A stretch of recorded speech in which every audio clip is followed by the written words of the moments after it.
जय श्री सीताराम जी महाराज की जय, लखन लाल की जय, श्रीमंत लाल जी महाराज की जय। सत्य बचन सुनु मातु जान की। गोस्वामी तुलसीदास जी का ये पद गीतावली से है। श्रीमंत लाल जी महाराज श्री राम जी का संदेश लेकर अशोक वाटिका में सिया जी के पास आते हैं। सीता जी बहुत व्याकुल होती हैं, कहती हैं कि हे कपि, क्या रघुनाथ जी कभी आवेंगे? मेरे प्रीति विवश नयन चकोरों को क्या वह अपना मुख चंद्र दिखलाएंगे? मेरे नेत्र भ्रमर हंस मयूर और पपीहा होकर उनके प्रकार से अनेक प्रकार से दौड़ेंगे और उनके अंग अंग की छवि में विभिन्न भिन्न प्रकार का सुख देखकर जहाँ तहाँ वही छा जाएंगे। तो सीता जी बड़ी व्याकुल है। हनुमान जी बोलते हैं, माता जानकी, तुम मेरा सत्य वचन सुनो। भगवान राम अपने सेवक के दुख से अत्यंत दुखित रहते हैं। ये उन करुणानिधि की स्वाभाविक प्रकृति है। उन्हें तुम्हारे वियोग जनित दुख के कारण ही अपने बाणों की महिमा विस्मृत हो गई है। नहीं तो बताओ, कहाँ तो रघुनाथ जी के बाण रूप सूर्य और कहाँ निशाचरों का दल रूप अंधकार। मैं इसी समय की बात कहता हूँ। कहाँ तो हम अत्यंत चपल पशु वानर और कहाँ ब्रह्मा विष्णु और महादेव के भी वंदनीय ज्ञान घन भगवान राम। किंतु हमसे गुह परामर्श करने के लिए उनका वह हमारे कानों से लगना मुझे अभी तक नहीं भूलता। उन्हें तो सुग्रीव के मुख से तुम्हारे दर्शन होने का समाचार सुनकर ही प्राणों का बड़ा भारी अवलंब मिला था। तुलसीदास जी कहते हैं, इस प्रकार भगवान राम के गुणों का स्मरण कर हनुमान जी प्रेम में डूब गए और उन्हें अपनी भी सुधि ना रही। तो हनुमंत लाल जी महाराज भी इस प्रकार सिया जी को बताते हुए व्याकुल हो गए। उन्हें अपने तन की सुधि नहीं रही, वो भी उसी भाव में चले गए। तो आइए इस मार्मिक पद का हम श्रवण करें।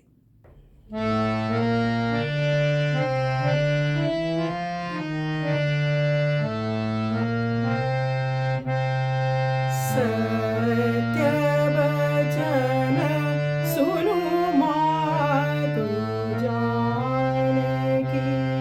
सत्य वचन सुनु मातु जानकी।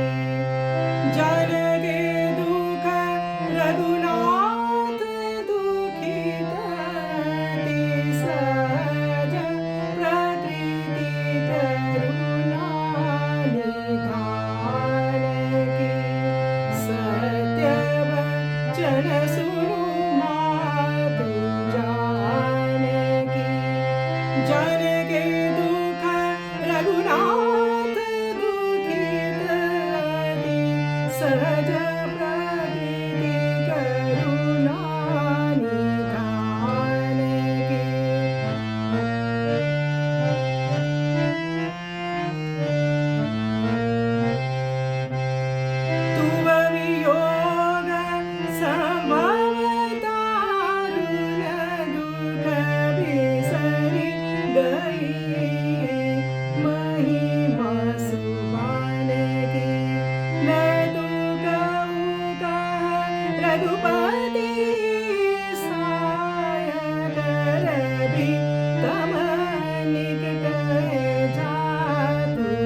सुमरि राम के प्रेम मगन नहीं सुधिय पान की सीताराम जय सीताराम प्रेम मगन नहीं सुधिय पान की सत्य वचन